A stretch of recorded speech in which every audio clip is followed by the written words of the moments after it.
I would like to welcome artist and educator Jennifer Lynn Bates. Jennifer will be sharing her process around her exhibit, Dictators and Dreamers. Jennifer, welcome. It's good to talk with you today.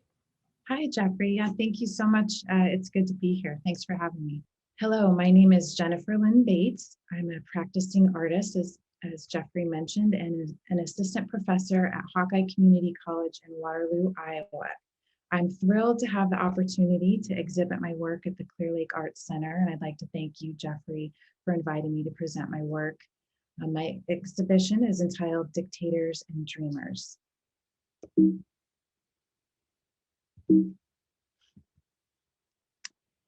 Dictators and Dreamers looks at themes such as the abuse of power and its monumental effects on others. It looks at social justice and injustice, and also at the stories and the dreams of the seemingly common person. And this body of work, it contrasts the faces of these unrelenting, vile dictators with the faces of strong, joyful, persistent dreamers. And the dictator, they're often infamous, and the dreamers are often anonymous. And so now they hold equal attention. The dictators are meant to evoke some curiosity and possibly some disgust. These works can make us more aware of what's really going on in the world. You might ask yourself a question when looking at one of these portraits. Who is this person? Where are they from? Wow, that's what they're responsible for. What might I do in response to what I've just learned? So in contrast to that, the dreamers are meant to stir curiosity and empathy. While reading a marriage devotion by Dr. Les Parrott, I came upon an old Sioux Indian prayer. It says, "O Great Spirit, grant me the wisdom to walk in another's moccasins before I criticize or pass judgment." Psychologists call this empathy. It's the rare capacity to put ourselves into the shoes of another and accurately see life from his or her perspective. Several questions were posed to each individual, including, what are your dreams for your life? What are your dreams for your home country? And so this is where I actually derived the term dreamer for my title. And many shared dreams in common with one another, and really with much of their audience, like with myself, and they might share dreams in common with some of you. The subjects of Dictators and Dreamers are people as found in each portrait. So it's a series of portrait paintings. Who are these people? So the dictators are current or recent absolute rulers of countries around the world. They are known for violence, corruption, and they are responsible for famine, war, genocide, and really the oppression of just some basic human rights. You'll find a brief bio on the wall plate next to each painting. The bios were researched and using reputable sources, and a works cited can be provided upon request for those of you who are interested in research. The dreamers are immigrants, refugees, international students, and asylum seekers now residing in the Cedar Valley, which is a region in Northeast Iowa. Many of them have direct connection to Hawkeye Community College, where I teach. The dreamers are students, staff, and parents, Cedar Valley residents proud of where they come from and proud of where they are today. This series is ongoing. I still have more dreamers to paint. I put out a call to colleagues and friends connecting me with people. Each dreamer agreed to an interview and a photo shoot, and the videos were recorded. You will see a portion of each interview transcript on the wall plate next to their painting. And those wall plates are their words. The form of the artwork included in Dictators and Dreamers is quite varied. So I use mixed media. So this includes paint, oil bar, ink, collaged rice papers and other types of papers, fabric, linoleum block printing. I use drawing, painting, printmaking, collage techniques to make the work. And each portrait is composed of different elements. So with the dictators, such as this Duvalier portrait here, I'm using some contour lines, flat color. My intention is to kind of abstract the dictator through simplification and flat space. You'll notice the background is flat space. It has almost a wallpaper type effect. My goal is to make them appear less realistic, less human, and really more symbolic.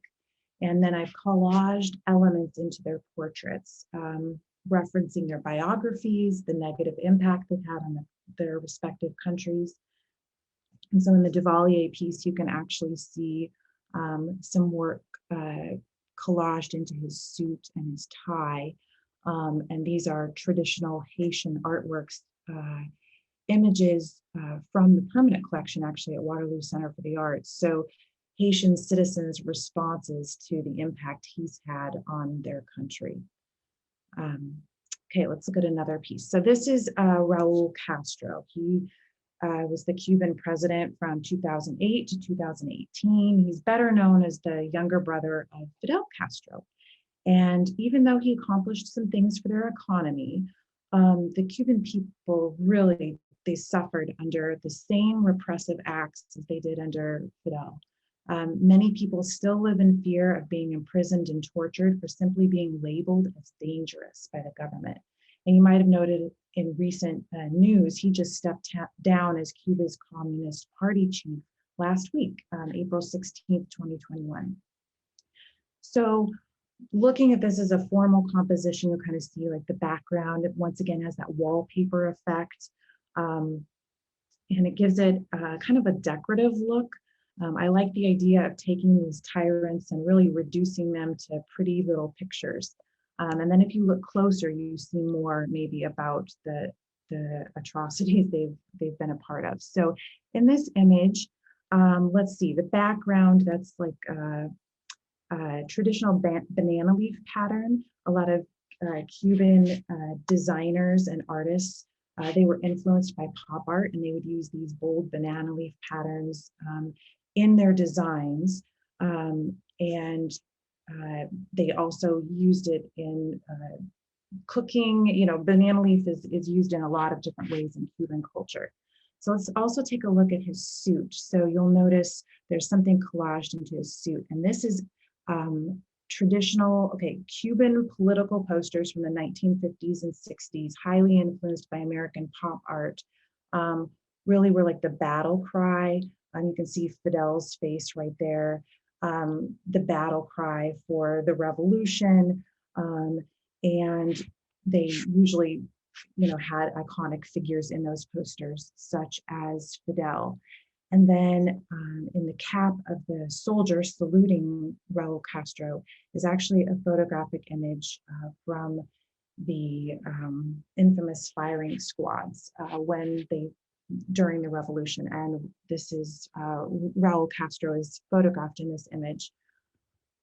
Then the pose. So the pose kind of shows an old man who is still a general and just really requiring unflinching devotion from his soldiers, his army, his people. So this is Raul Castro. So now we're going to take a look at a dreamer. And you'll notice, hopefully you'll notice there's a difference in the feel. These are much more natural colors, much more blending on the face, trying to give them a more human look, someone that you'd want to sit down and talk with. In this case, this piece is entitled Margaret, and Margaret stands in front of the iconic stained glass windows of the historic Sacred Heart Church in Waterloo, Iowa. She requested to be photographed there, and her story is one of religious persecution. So her family fled Myanmar for their lives in the middle of the night due to their faith. And then it was Catholic Charities that got their family out of a one-room dwelling in a Malaysian refugee camp and brought them to the United States. So she lived about half of her childhood in one room with a large family in a camp. For her family, they now really embraced their religious freedom, and so that's why she wanted to be photographed there. You'll notice the colors. I used colors that really echo Burmese flora and fauna, And Margaret's dream, one of her dreams, is of opening a fashion boutique specializing in fashions from her culture. And so you'll notice her dress is very bright, floral, kind of the emphasis, besides her face, the necklace, her fashion is the emphasis or focal point of the piece. And we'll take a look at one more dreamer. This is Khadga. And so when I'm working on their backgrounds, a lot of times I'm wanting to tell some part of their story. And so a lot of times it references their past. It could also reference their future. Khadga dreams of becoming a professional artist. He stands in what his future studio may look like. Some of his paintings in the storage in his fictitious studio are collaged with images from his days in a Nepalese refugee camp. And Khadga actually shared these childhood photos with me. These are photos he gave me, and then I collaged them. I worked with the color and scale of them and collaged them into what would be his paintings. What a gift that he shared those photos with me. And anyways, as a student artist, much of his work up to this point has been narrative. It's about telling his life story, and it speaks to his past and his culture, his cultural background. And so my treatment of his background and making his paintings be part of his past is kind of a nod to his artwork. So in addition to the portrait paintings, I've also created 2 large-scale installations to date that tie in with Dictators and Dreamers, this series. Both of these installations were made in collaboration with other people. And these installations connect to human rights issues that were brought up during the interviews. When I was interviewing these dreamers, their stories really impacted me. And so from there, kind of developed some installation work. So firstly, we'll look at clean water. And this was a 40-foot wide, site-specific relief installation, and it speaks to the global human rights issue of having access to clean water. It is in the shape, so that's in the shape of a segment of the river, the Zambezi River, which is on the border of Zimbabwe.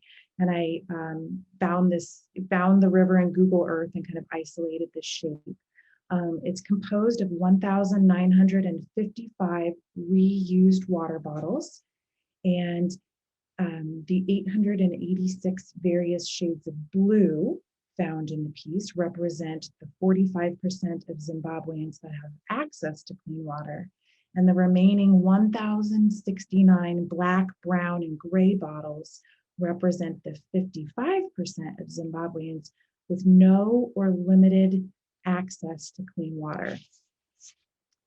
And this piece was actually made in collaboration with some of my honors students, as well as 3rd, 4th, and 5th grade students at an elementary school in Waterloo Community School District. And so I went into the art classrooms and worked with them over the course of several months, researched clean water access. And then we had some install days where they could come with their families and help put the piece together. So they helped collage the water bottles, and then they helped put the piece together. It was a lot of fun. So clean water was inspired by Mulu's story. He, his sisters, or his mother would have to gather water twice a day from a well of sorts. It was hard work. He was raised in a large city in Zimbabwe, and one that had been affected by cholera outbreaks and disease due to lack of clean water. You can actually read more of his story if you're able to come and see the show in person at the Clear Lake Arts Center. Great Firewall is the next installation inspired by conversations and interviews with the dreamers. What is Great Firewall? This piece is a wall quilt constructed of 24 individual quilt blocks or panels, which create an overall composition that's been inspired by different historic quilt patterns. The fragmented pieces of text and visual imagery are stitched together in collage, with some information remaining obscured or obstructed. And there's some really, you'll see close-ups in a minute, but there's areas of stitching that and there's translucent layers of paint overlaying text, and powerful shapes crop historical and contemporary images found in the media. The original pattern is inspired by the Great Wall of China. Let's go here. Um, and it's also inspired by crazy quilt patterns and Russian constructivism. So you can see here the Great Wall of China. You've got the tower in the middle, the zigzag wall, which is kind of an abstraction of the wall of China. You can see within the tower in the center how I played around with the shapes found in the crazy quilts. And then you can also see the nod to Russian constructivism. This is Rodchenko's political poster on the top, meant to give voice to the working class. And the bottom, you'll see one of the blocks from our quilts that actually shows imagery from protests due to the death of Khashoggi, a journalist killed to silence his voice. So Great Firewall really is about information access and censorship. And this piece I made in collaboration with a friend and colleague of mine, Lindsay Bueller. And she's a librarian and a graphic designer, and I'm an artist. And so she cares a lot about information access. That's, the hallmark of being a public librarian. She believes that the informed citizenry is the cornerstone of really our democracy. So we collaborated together. So I just thought I'd show you in a slide kind of how we did that. So she drew a thumbnail of Tatlin's Tower, if you've ever studied art history. It's a three-dimensional form as well as drawings back in Russian constructivism in the 1910s, 1920s. We thought that form, that shape was too blocky, and we wanted something more fluid and curved. And so I went in and created a sketch based on her sketch. And then the final panel we worked on together. So I painted the gradient in the background, the reds and blacks in the background, and then she and I worked together and then she on collage decisions. And so we've got imagery of death of a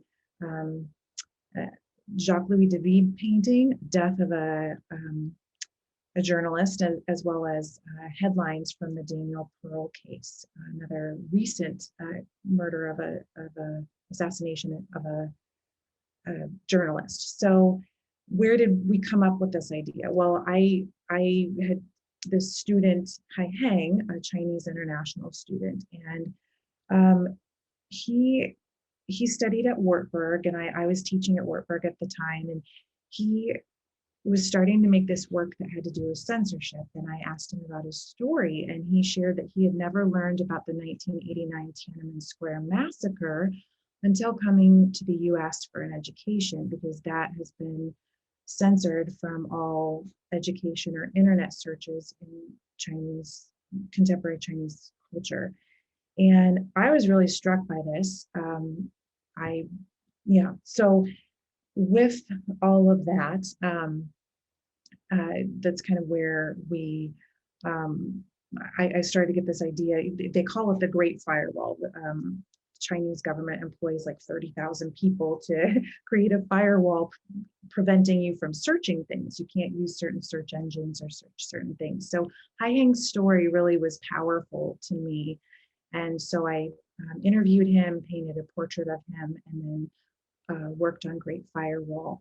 And so there will be a different version of Great Firewall on display at the Clear Lake Art Center. It will take a different form based on the layout and size of the walls in the gallery. So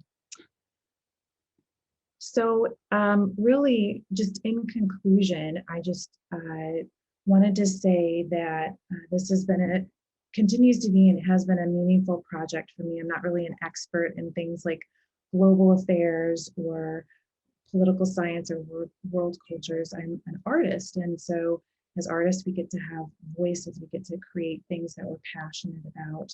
And so I'm a peacemaker. I believe love your neighbor as yourself. I believe that people's dreams are important and individuals are important. So this work would not exist if it weren't for a group of interesting and thoughtful people. And so I'd like to thank Aisha, Du, Doug, Hai Hang, Jose, Joshua, Kadga, Laura, Lady, Margaret, Malu, and Umaru for sharing their stories with me and then allowing me to share their stories with others through my art.